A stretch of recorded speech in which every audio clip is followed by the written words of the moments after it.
Hello, everybody. My name is Rich Van Wert. I just wanted to welcome you to the inaugural session of my weekly vlog here that's going to be on YouTube. You might want to know how this podcast is going to help you, and what I can tell you is it's going to make you a better electrician. It's going to make you a better apprentice or journeyman or journeywoman, electrical contractor, electrical designer, electrical inspector, or electrical instructor.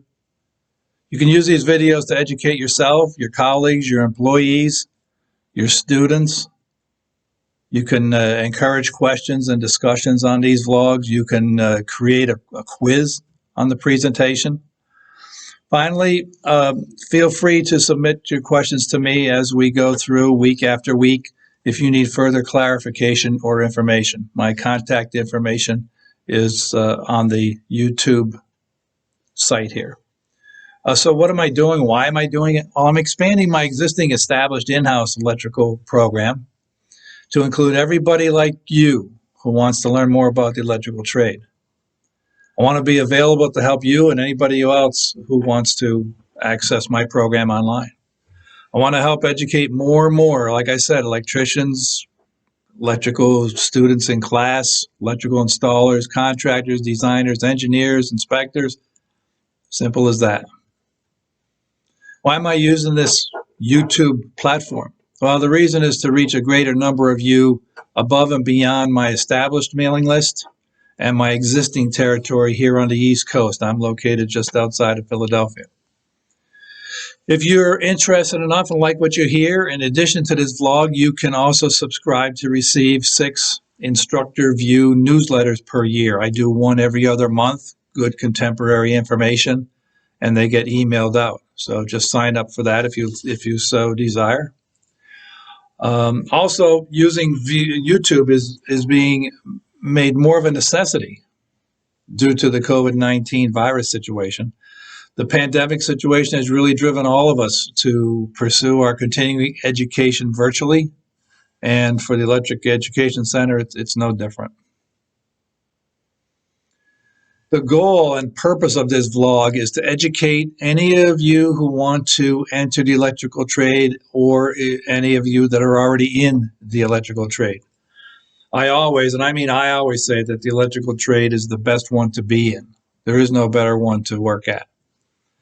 Right now, though, there's far more work that can be handled by the existing workforce, and there's never enough good electricians.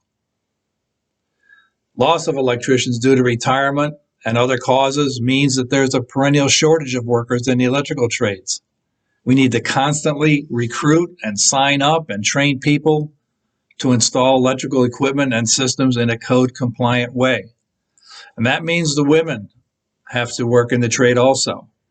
Here in the Philadelphia area, IBEW Local 98 has a lot of women in the workforce. They work as apprentices, as journeywomen. They serve as job foremen and run the jobs. They do a fantastic job because they've had good training. So everybody needs good training, and we need to recruit more people. We need to bring in some of these STEM class graduates, all right, the women that are in the science and technical and engineering and math classes. All right, so we need to constantly recruit. We need more people, more electricians.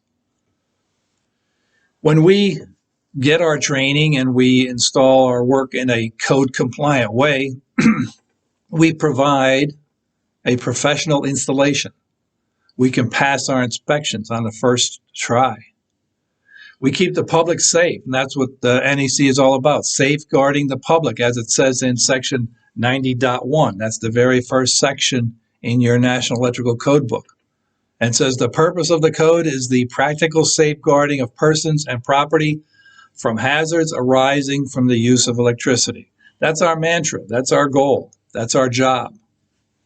After you do all this and you finish a job installation, you can look at your completed work with pride and say, you know, I did that, or I installed that. Let's talk about the electrical construction today. The building construction, despite COVID-19, has continued on, especially now with temporary buildings and temporary tents and temporary enclosures. They all require electrical services and electrical installations and electrical circuits. Hospitals and medical facilities have to be created or recreated and upgraded. Electric vehicles are in the picture today. Your Teslas, your Nissan Leafs, your Chevy Bolt, other ones like F-150 pickup trucks, the Ford Mustang. Amazon has just placed an order for 100,000 all-electric delivery vehicles from a new company by the name of Vivian. So where and how are we going to charge up all these vehicles, all these electric vehicles? So there's a lot of work coming up. So I see a need for this vlog to be dedicated to the electrician and those of us in the electrical field who make this happen. We got a lot of work to do, and there's a lot of work coming up. So let me welcome you to the initial presentation. As I said, Electric Education Center vlog sessions. I'll give you a little history of my education facility here. I started this education center in the year 2000. I'm now going into my 21st year of operation. The main focus of the education center is to prepare you and other attendees to pass the master electrician exam and then proceed to get your electrical contractor license. So that's where it all starts, okay? Guys who have been working in the field, and they know a little bit about the industry and all that. Now, then they want to get their own license. They want to advance, increase their paycheck, or increase their responsibilities, all right? So they would come here and take the class and work towards passing the exam to get their license. Once that hurdle is over, you can return to EEC every year and register to earn your required CEUs. CEUs are continuing education units, and you need them to renew your license every year or some different time frames. Some states require 8 hours per year. Okay, cities in Pennsylvania require 8 hours per year. State of Delaware requires 10 hours every 2 years. So guys are doing a 5-hour class each year. That gets them their 10 hours. State of New Jersey electrical contractors need to show proof of continuing education for 34 hours every 3 years. So that's basically an 8 hours class every year. And then every third year, the National Electrical Code Cycle year, they would attend a mandatory 10-hour code changes only class. So that involves, it's 2 5-hour days, basically, and 9 hours is devoted to the code changes in the new code book, and then 1 hour is devoted to an update for business law for the state of Jersey. So to help you with this continuing education, the Electric Education Center offers about 20 different courses. I offer the old standard courses like Motors 101. You know, how do you size the overcurrent protection, the short circuit protection on the for the branch circuit for the motor? How do you size the overloads that protect the motor itself from overheating? How do you size the conductors for the branch circuit and the conduit? Okay, so all that is covered in Motors 101. Transformers class, you know, the big step going from residential to commercial, probably the main big change besides now you have to run conduit, metallic conduit, PVC and things like that. The other big change going from residential to commercial is the installation and dealing with transformers.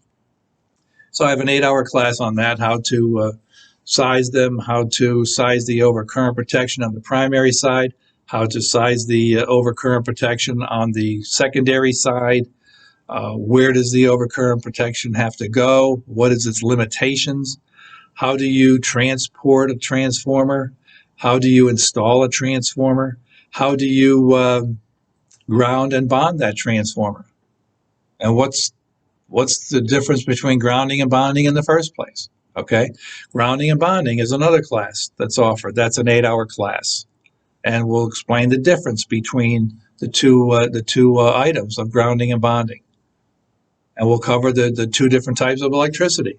The kind that God makes is lightning. The kind that man makes comes from a generator, and then it's funneled through the transformer and things like that. So we'll go over all the grounding and bonding to keep those systems safe. NEC code changes classes I have going on all the time. I have the 2014 code changes going on now for the people of Pennsylvania. The commercial work in Philadelphia uses the 2017 NEC. The state of New Jersey is also on the 2017 NEC. State of Massachusetts here on the East Coast, for example, is I think on the 2020 already. So teaching NEC code changes constantly. Also, there are several now what I call contemporary subjects, and they're changing all the time. The Fire Alarm 101, there was just a big change on requirements for smoke alarms that you install in a dwelling unit, a house, a residence. Okay, the dwelling units use what's known as a smoke alarm as opposed to a smoke detector. And a lot of times we call them smoke detectors, but a smoke detector strictly is used with a fire alarm system, a fire alarm panel. But when you put those individual units in a residence, they are known as smoke alarms. Also, the big thing is now carbon monoxide detectors also, or carbon monoxide alarms, and how they interconnect. So those are some contemporary items. The OSHA 10 and OSHA 30 training, which provides a wallet card as proof of the training, and so that you can get on some job sites that require the training. OSHA 10 is a 10-hour program, and that is geared towards the single trade, like electricians or plumbers or HVAC installers. Those are what are considered single trades. The OSHA 30 is more geared towards the general contractors, the contractors that are doing demolition, and the contractors that are in charge of coordinating a bunch of single trade contractors. Okay, so they need 30 hours of OSHA training. Nfpa 70E is an electrical safety program that deals with any employees that work with electricity or any employees that work on equipment that would expose them to electricity. Okay, the Nfpa 70E is a safety course that's very important. Optional standby systems is something that's big these days. And then when I talk about an optional standby system, I'm talking about your backyard 20 kW Kohler or 22 kW Generac unit, all right, that are going in left and right. These generators are going in. Even before COVID, okay, there were a lot of people that are running their businesses out of their house. They can't afford to be down for 2 hours, 4 hours, 8 hours a day or 2 days. They cannot afford that. Okay, they have a business to run. They have to be up and running. They can't afford to lose their electricity. So optional standby systems is a popular course these days. Another course is the solar PV installation. When solar PV came about 10 years ago, 12 years ago, here on the East Coast, I understand California, you were ahead of us. I got that. But we, about 12 years ago, started installing a lot of solar photovoltaic systems. And guys, I don't think guys really took it seriously. The existing electrical installers and all that did not really take it seriously, and as a result of that, okay, there were a lot of just grab whoever you could to do work, and they were untrained individuals, and that's who started doing the installations. Those are the people that got the work because the electricians didn't go after it. Well, you should be putting your own solar PV on now. I have a solar PV installation on my house. It's a 8.6 kW total that I have. And this system saves me about $1,200 a year in electric bills. That's $1,200 a year that I don't send to an electrical utility. Now, my system's been on my roof for 10 years. So that's already $12,000 that I have not sent to my utility.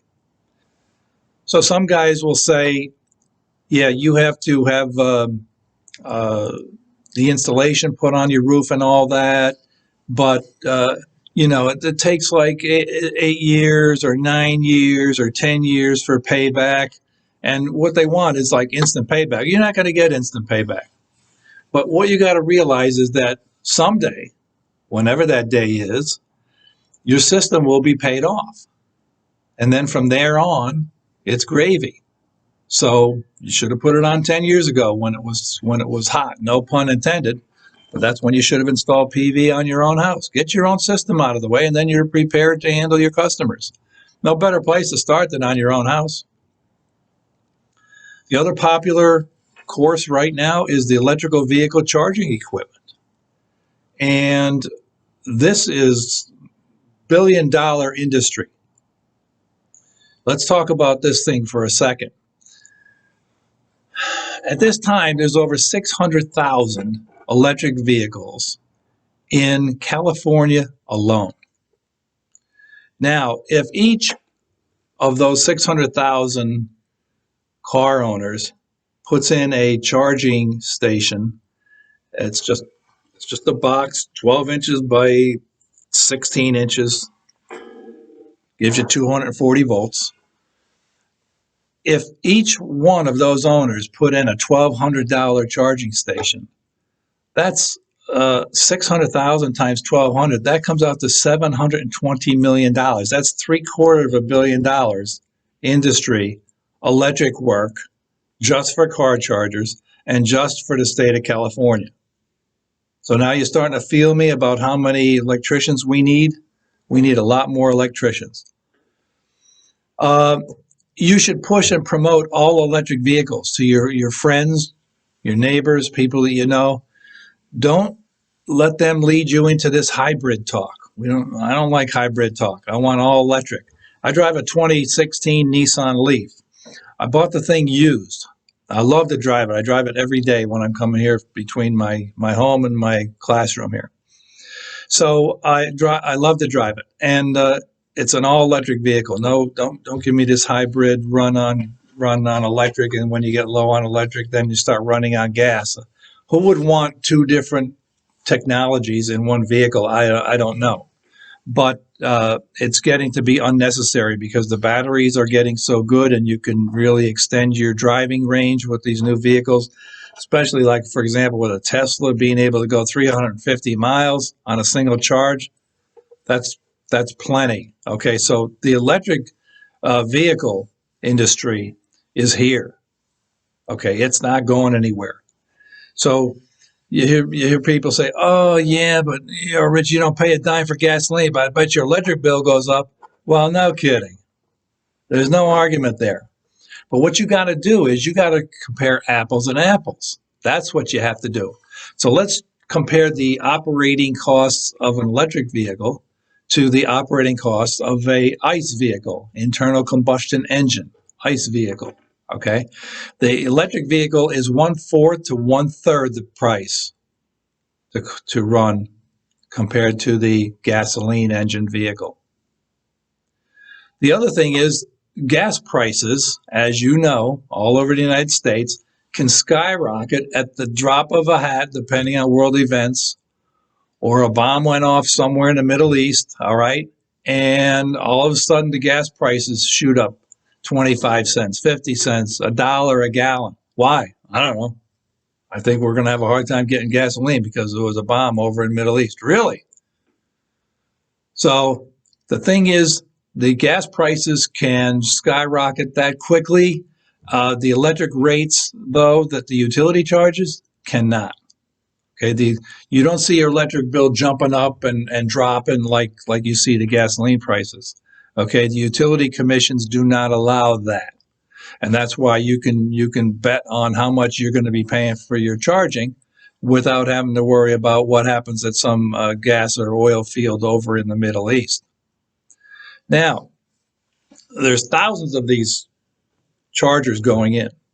Shopping malls, restaurants, college campuses, office buildings, your favorite eating place, Cracker Barrel restaurants. All right, plenty of charging stations. Who's going to put them in? Some untrained people? Or are you going to go after it as an electrician that's in the trade? So don't let this electric vehicle industry pass you by like the solar PV industry did. And make sure that you pay, you sign in and pay attention to that particular vlog when that comes up, because there's other interesting things going on with our electric systems. And that is that, for example, Tesla, if your house electricity is out, not only are you able to charge your car with your house electricity, but with your Tesla, you can use the car battery to energize something in the house. You know, a couple lights or whatever, something like that. I don't care what you're working on, but I'm just telling you that the electricity is going to be able to go both ways. So it's very interesting what's happening with these electric vehicles. The other thing is, any electric vehicles, a lot of you already have electric vehicles that have a 120 volt receptacle or a duplex receptacle on your vehicle. Well, once the 2020 NEC comes in, those receptacles have to be GFCI protected, because you have to provide that protection whether your vehicle is in the middle of the woods or on the beach somewhere. You still have to provide ground fault circuit interrupter protection to protect people, no matter where you're at. So very interesting things are coming up. So stay tuned. Like I said, that PV and the electric vehicle, the EV, both those programs will be coming up. So the program format that I would like to start with is that each week I'm going to present a different subject from an extensive list of electrical subjects in our field. The planned session length is 1/2 hour. Could be a couple minutes more, could be a couple minutes less, but I'm shooting at 1/2 hour. I'll open each weekly session with a short intro, any topics that came up since the previous week, and special messages. Then I'll present that week's information for the first 8 minutes or so. And then in the middle 8 minutes, I'll review questions that I think are topical and important and relevant, and that from the previous week. And so I'll address those questions in the middle 8 minutes. Then for the remaining 8 minutes, I'll cover the rest of this week's new session information. So it's going to be very informative. These vlogs are going to be very informative, and you're going to want to subscribe to continue on with the program. Back to a little bit of history here at EEC. I want to give credit where credit is due. And there are many people that have helped me get here in the first place. John Whitney has been a mentor. Mike Hofkin has been a co-presenter for many seminars we've done together. Nobody could dig into that code book and tear it apart like a bulldog like Mike Hofkin. Ernest M. Davis is a co-presenter and a spiritual guide. Ernie is a lifetime student and teacher of the National Electrical Code. And he's one of those guys that, he can quote you sections of the National Electrical Code on any subject, any chapter, and never be wrong. Yeah, he's one of those guys. So I just want to give a little shout out to those three guys. And there'll be others that I give shout outs to in the future for different subjects, like swimming pools. Jim Sankey will be a big part of the swimming pool education.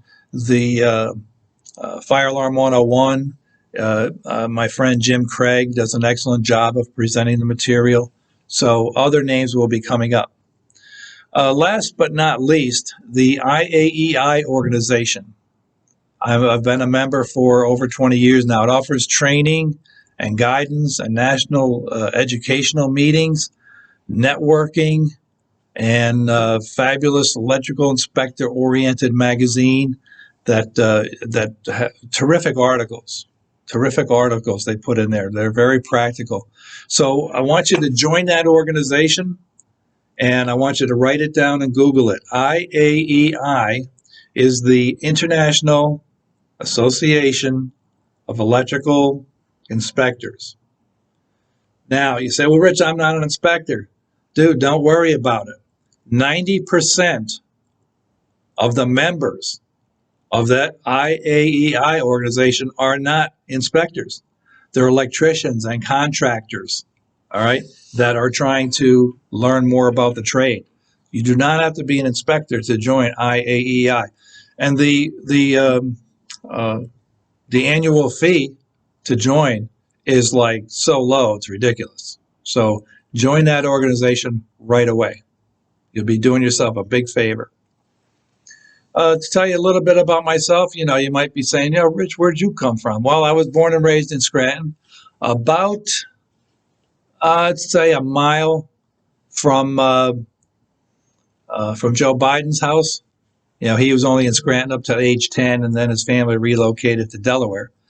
But about a mile from him is where I grew up. I stayed in Scranton until I was 18, and then I moved out. But I graduated from Penn State University up in Scranton with an associate degree, and then I continued down here in the Philadelphia area at Spring Garden College and got a bachelor's degree in electrical engineering technology. I've worked in various engineering positions at Westinghouse, ABB. It used to be Brown Boveri. Now it's ABB.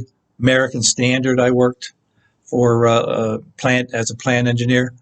I taught full-time day classes for 3 years at a vocational technical high school. I ran my own electrical contracting business for 14 years. I served as an electrical inspector in Philadelphia and the surrounding counties, as well as the state of New Jersey, for the past 20 years. I've been doing electrical inspections since the year 1999. All right, so New Jersey, I worked in New Jersey as an electrical inspector for 2 years after Hurricane Sandy. They needed a lot of help after that hurricane hit, and I worked there for a couple 2 years. And I'm still registered as an inspector in New Jersey if they ever need me.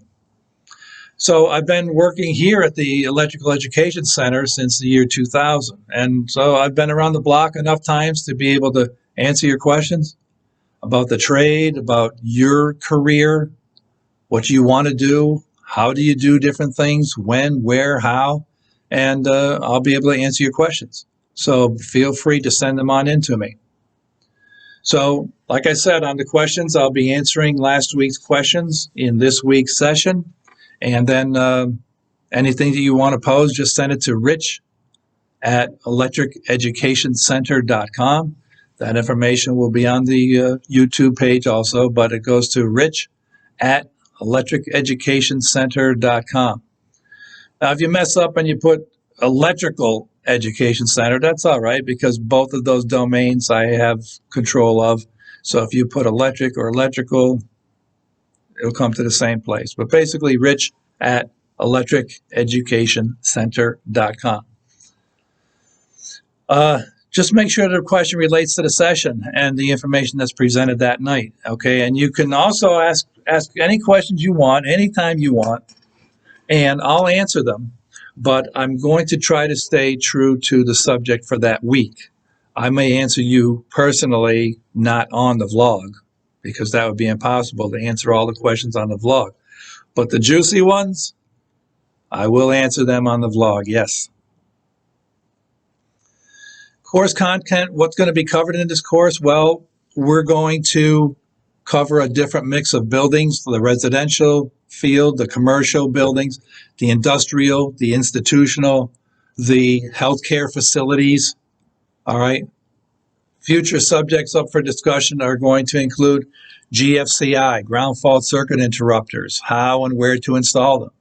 AFCI, arc fault circuit interrupters, same thing. Residential smoke alarms, commercial fire alarm systems and panels, generators, meaning the optional standby systems, the Generacs and the Kohlers in the backyards, lighting switches and lighting controls. We had incandescent bulbs not that long ago, and then we went to these curly Q compact fluorescents, and they didn't even stay in the industry very long. They're here and gone that quick. Now the new thing is LED. It's amazing. You get all that light with very little electricity. So we'll talk about lighting switches and lighting controls. I'm going to talk about receptacles. What do you say, Rich? What can you talk about with some duplex receptacles, man? Well, we have single, duplex, tamper resistant, weather resistant, GFCI protected, AFCI protected.